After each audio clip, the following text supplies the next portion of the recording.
আজ ২৬শে মার্চ মহান স্বাধীনতা দিবস উপলক্ষে বাংলাদেশের জনগণকে শুভেচ্ছা জানিয়েছে যুক্তরাষ্ট্র।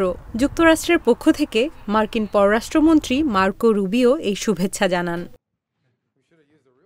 এই ঈদে জামা জুতো অ্যাকসেসরিজের ডিসকাউন্ট।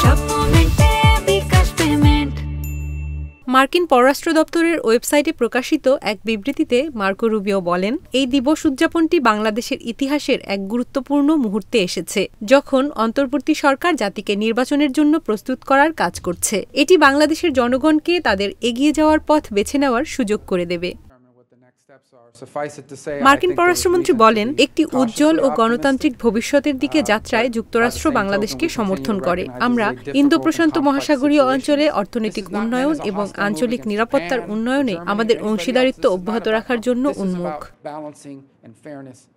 রুবিও আরও বলেন, বাংলাদেশের এই বিশেষ দিবস উদযাপন উপলক্ষে আমি দেশটির জনগণের প্রতি উষ্ণ শুভেচ্ছা জানাচ্ছি। আমাদের উভয় দেশের জনগণকে নিরাপদ, শক্তিশালী এবং আরও সমৃদ্ধ করার জন্য একসঙ্গে কাজ করার বিষয়ে যুক্তরাষ্ট্রের প্রতিশ্রুতি পুনর্ব্যক্ত করছি।